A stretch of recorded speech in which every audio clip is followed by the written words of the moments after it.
Your Excellency, Prime Minister Boris Johnson, distinguished delegates, media के हमारे साथी, नमस्कार। सबसे पहले मैं प्रधानमंत्री बोरिस जॉनसन और उनके डेलीगेशन का भारत में हार्दिक स्वागत करता हूं। प्रधानमंत्री के रूप में भले ही यह उनकी पहली भारत यात्रा है, लेकिन एक पुराने मित्र के रूप में वे भारत को बहुत अच्छे से जानते हैं, समझते हैं।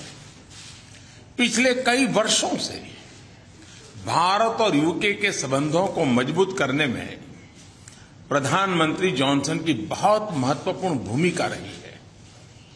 इस समय जब भारत अपनी आजादी का अमृत महोत्सव मना रहा है, प्रधानमंत्री बोरिस जॉनसन का यहां आना अपने आप में एक ऐतिहासिक पल है। और कल तो पूरे भारत ने देखा है कि आपने अपनी भारत यात्रा का शुभारंभ साबरमती आश्रम में महात्मा गांधी को श्रद्धा सुमन अर्पित करके किया। फ्रेंड, पिछले साल हमने दोनों देशों के बीच कॉम्प्रिहेंसिव स्ट्रेटेजिक पार्टनरशिप की स्थापना की थी और इस दशक में अपने संबंधों को दिशा देने के लिए हमने एक महत्वाकांक्षी रोड मैप 2030 भी लॉन्च किया था। आज की हमारी बातचीत में हमने इस रोड मैप में हुई प्रगति को रिव्यू भी किया और आगामी समय के लिए कुछ लक्ष्य भी तय किए। फ्री ट्रेड एग्रीमेंट के विषय पर दोनों देशों की टीम्स काम कर रही है। बातचीत में अच्छी प्रगति हो रही है और हमने इस साल के अंत तक एफटीए के समापन की दिशा में पूरा प्रयास करने का निर्णय लिया है। पिछले कुछ महीनों में भारत ने यूएई और ऑस्ट्रेलिया के साथ फ्री ट्रेड एग्रीमेंट का समापन किया है। उसी गति, उसी कमिटमेंट के साथ हम यूके के साथ भी एफटीए पर आगे बढ़ना चाहेंगे। हमने रक्षा क्षेत्र में सहयोग बढ़ाने पर भी सहमति व्यक्त की है। रक्षा क्षेत्र में मैन्युफैक्चरिंग, टेक्नोलॉजी, डिजाइन और डेवलपमेंट सभी क्षेत्रों में यूके द्वारा आत्मनिर्भर भारत के समर्थन का हम स्वागत करते हैं। फ्रेंड्स, भारत में चल रहे व्यापक रिफॉर्म्स हमारे इंफ्रास्ट्रक्चर मॉडर्नाइजेशन प्लान और नेशनल इंफ्रास्ट्रक्चर पाइपलाइन के बारे में भी हमने चर्चा की। हम यूके की कंपनियों द्वारा भारत में बढ़ते निवेश का स्वागत करते हैं और इसका एक उत्तम उदाहरण हमें कल गुजरात में हालोल में देखने को मिला। यूके में रहने वाले 1.6 मिलियन भारतीय मूल के लोग समाज और अर्थव्यवस्था के हर क्षेत्र में सकारात्मक योगदान कर रहे हैं। हमें उनकी उपलब्धियों पर गर्व है और इस जीवंत सेतु को हम और मजबूत करना चाहते हैं। इस दिशा में प्रधानमंत्री जॉनसन ने निजी रूप से बहुत योगदान किया है। इसके लिए मैं उनका अभिनंदन करता हूं। फ्रेंड्स, हमने ग्लासगो में आयोजित COP26 में लिए गए संकल्पों को पूर्ण करने के लिए अपनी प्रतिबद्धता जताई। आज हमने अपने क्लाइमेट और एनर्जी पार्टनरशिप को और अधिक गहन करने का निर्णय लिया।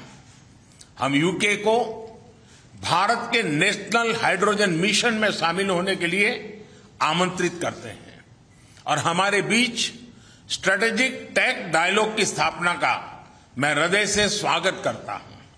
फ्रेंड्स, आज हमारे बीच ग्लोबल इनोवेशन पार्टनरशिप के इंप्लीमेंटेशन अरेंजमेंट्स का समापन एक बहुत महत्वपूर्ण पहल साबित होगी। यह अन्य देशों के साथ हमारी विकास साझेदारी को और मजबूती प्रदान करेगा। इसके तहत तीसरे देशों में मेड इन इंडिया इनोवेशंस के ट्रांसफर और स्केलिंग अप के लिए भारत और यूके $100 मिलियन तक को फाइनेंस करेंगे। इनसे सस्टेनेबल डेवलपमेंट गोल्स की प्राप्ति में और क्लाइमेट चेंज से निपटने के प्रयासों में भी मदद मिलेगी। ये हमारे स्टार्टअप्स और एमएसएमई सेक्टर के नए मार्केट्स तलाशने और अपने इनोवेशंस को ग्लोबल करने में बहुत उपयोगी सिद्ध होगा। फ्रेंड, हमने क्षेत्रीय और वैश्विक स्तर पर हो रहे अनेक डेवलपमेंट्स पर भी चर्चा की। एक free, open, inclusive and rule based order पर आधारित इंडो पैसिफिक क्षेत्र बनाए रखने पर हमने जोर दिया।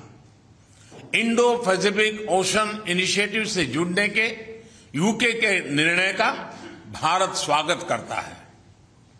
हमने यूक्रेन में तुरंत युद्ध विराम और समस्या के समाधान के लिए डायलॉग और डिप्लोमेसी पर बल दिया। हमने सभी देशों की क्षेत्रीय अखंडता और संप्रभुता के सम्मान का महत्व भी दोहराया। हमने एक पीसफुल, स्टेबल और सिक्योर अफगानिस्तान और एक इंक्लूसिव और रिप्रेजेंटेटिव गवर्नमेंट के लिए अपना समर्थन दोहराया। यह आवश्यक है कि अफगान भूमि का प्रयोग अन्य देशों में आतंकवाद फैलाने के लिए नहीं होना चाहिए। एक्सेलेंसी, आपने हमेशा भारत और यूके के संबंधों को मजबूत करने के लिए विशेष प्रयास किए हैं। इसके लिए हम आपका अभिनंदन करते हैं। एक बार फिर आपका और आपके प्रतिनिधिमंडल का भारत में हार्दिक स्वागत है। बहुत बहुत धन्यवाद।